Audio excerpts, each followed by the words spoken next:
ఆంధ్రప్రదేశ్ రాష్ట్రంలో గల తూర్పు గోదావరి జిల్లాలో గోదావరి నది ఒడ్డున ఉన్న ఒక గ్రామం వాడపల్లి. ఈ గ్రామం శ్రీ వెంకటేశ్వర స్వామి వారి దేవస్థానానికి ప్రసిద్ధి చెందింది. ఈ దేవస్థానాన్ని వాడపల్లి వెంకటేశ్వర స్వామి దేవస్థానం అని కూడా పిలుస్తారు. ఈ ఆలయం చాలా గొప్ప చరిత్ర కలిగి ఉంది. అలాగే తదనంతర కాలంలో విశాలమైన ప్రాంగణంలో అభివృద్ధి చేశారు. ఆలయం చుట్టూ ఉన్న పైకప్పు భాగాన గోవింద నామాలు ముద్రించారు.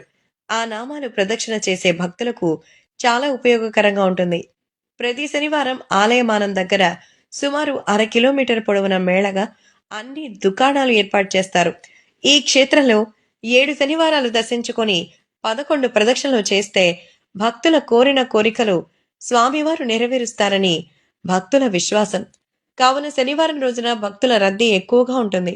ఎర్ర చందనపు కొయ్యలో వెలసిన స్వయంభూ క్షేత్రం వాడపల్లి శ్రీ వెంకటేశ్వర స్వామి వారి దేవస్థానం. శ్రీ వెంకటేశ్వర స్వామి వారిని కళ్యాణ వెంకటేశ్వరుడు అని కూడా పిలుస్తారు. స్వామివారి బ్రహ్మోత్సవం 10 రోజుల పాటు అంగరంగ వైభవంగా నిర్వహిస్తారు. ప్రతిరోజు రాష్ట్ర నలుమూలల నుంచి భక్తులు స్వామివారిని దర్శించుకుంటారు. మరియు బ్రహ్మోత్సవ సమయంలో భక్తుల తాకిడి చాలా ఎక్కువగా ఉంటుంది. ఈ ఆలయంలో గోదాదేవి కళ్యాణం నిర్వహిస్తే అవివాహితులకు వివాహం అవుతుందని భక్తుల ప్రగాఢ